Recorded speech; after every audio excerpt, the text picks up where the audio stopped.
And welcome to another edition of Christopher's Kitchen, and today a little creative and simple at the same time. It's English bread and butter pudding. Yeah, very simple recipe, but a great classic treat for English. I used to work on the yachts, you know, and so most all the staffs were British, so I had experience cooking things that they love. So this is one thing that they love, and you have to do it right. Okay.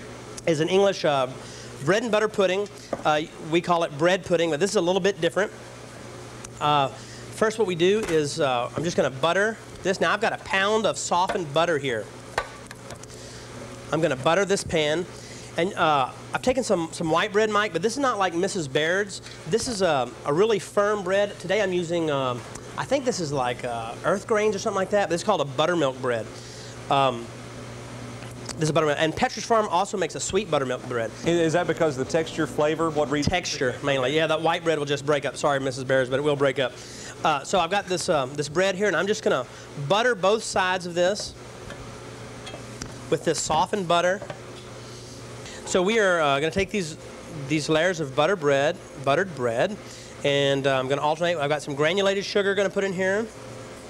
And then today, for a little bit of fun, because people really like it, I'm going to do a little bit of white chocolate chips. So I've got a layer of white chocolate chips here, and then we just repeat with the buttered bread. So just a few white chocolate chips just like that.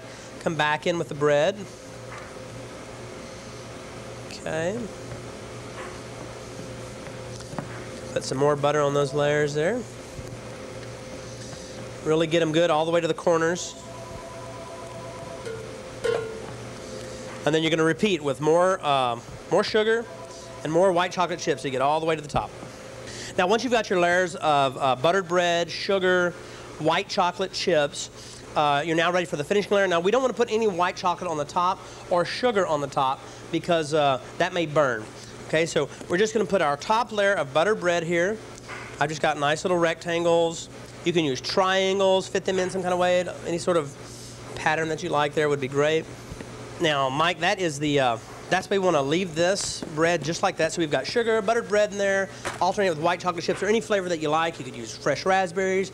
You could use raisins and cinnamon. But I'm doing just a traditional, well actually I guess it's not so traditional, I put white chocolate in it. I think traditional one would have no white chocolate, just bread and butter. Now we're going to make the custard that you would put in that. So what I've got here is 8 eggs and 1 quart of cream. That's the standard ratio, even for a quiche. And this is serving how many people, Christopher?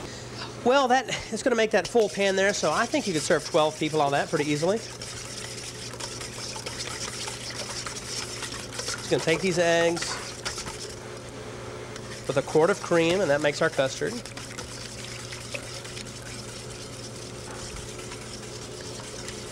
Now, because this is sweet, I'm going to add just a touch more sugar, just probably about a quarter cup there, just to make sure it's sweet. Now, I'm just going to pour this custard mix right on top of that bread and just let that soak right in.